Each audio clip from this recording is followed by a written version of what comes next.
my pitch for a Green Arrow show. Thanks for watching.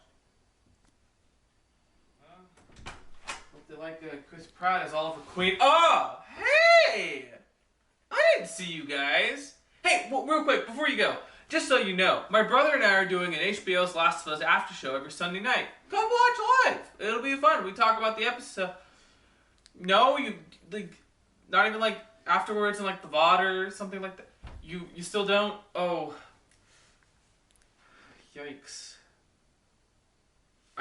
Should I go back and make more videos? Yeah. I'm not making a Spider-Man video.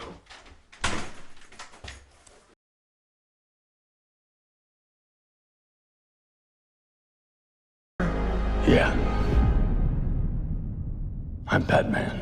What the hell is this? So the new Flash trailer recently released and I'm honestly struggling to care. On top of the fact that we have seen Flashpoint Paradox adapted already twice, what the movie is showing to hook us in isn't really doing it for me. I don't have any attachment to Michael Keaton's Batman or Michael Shannon's General Zod, and having to juggle all these cameos in other universes and then rebooting everything in the end is not what particularly interests me. I will admit that having an older Barry interact with another Barry who grew up in a radically different life is at least something, but that being sandwiched between all this other stuff tells me that they don't have confidence in a Barry Allen story that isn't Flashpoint to carry a big film. If you're excited for this movie, then that's great. You should be excited. Don't listen to me. But with all the marketing and talk about this film mentioning how by the end everything will get reset, how this film will usher in the new DCU led by James Gunn and Peter Safran, can the Flash movie bring the DC universe back on track?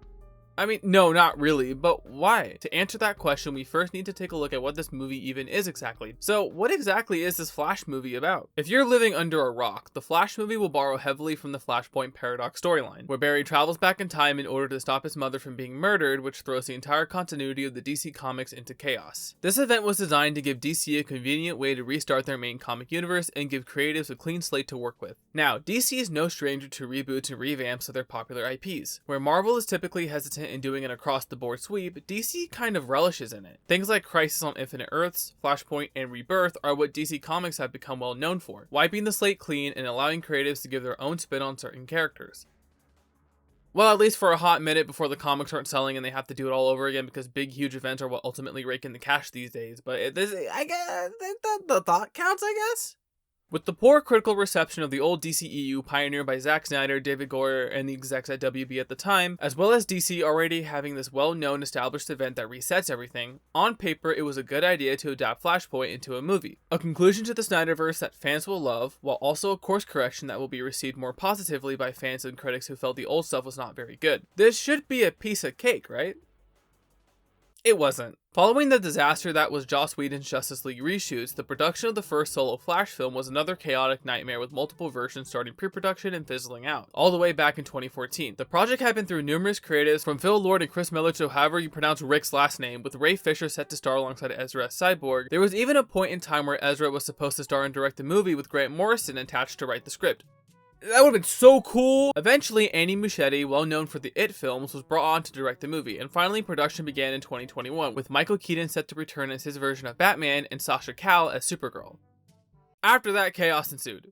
Look, we all know by now about Ezra Miller's recent controversy. I don't need to explain it here. It's a clusterfuck, and it's going to make getting invested in your lead, or leads I guess, very, very awkward. A damn shame, since it seems like Muschietti and the crew around this movie really love what they have created, and to have it all ruined because of the actions of an individual sucks. Especially if said individual is what this whole project is resting on. So why not recast? Because of the money! We don't know exactly how much money has been put into this movie, but it's been reported that it's getting close, if not already exceeded, $300 million. That is a lot of money, and Warner Bros. Discovery really needs this movie to succeed in order to stay afloat. Apparently, Warner Bros. Discovery doesn't have enough money to fully fund their CEO's pockets, afford this movie to flop at the box office, so they have to save as much as they can. This can range from firing a few thousand employees to managing to get a $90 million movie like Leslie Grace's Batgirl turned into a tax write-off, and focus on things that will actually bring money in, like an NFT collection of the Lord of the Rings movies.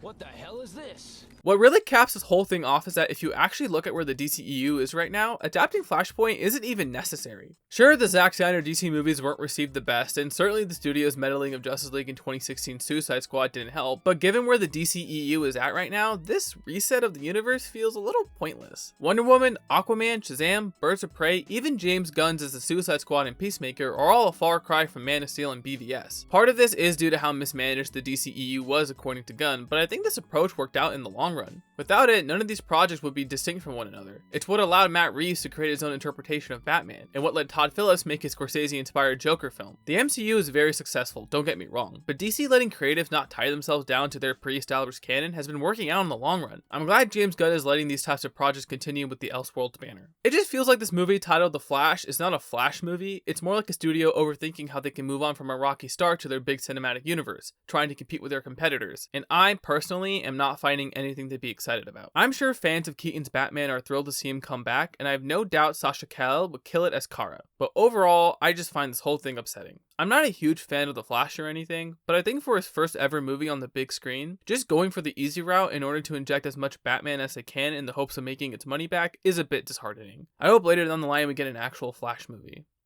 But hey, what do I know? I'm just a silly YouTuber who makes silly videos. Anyway, bye!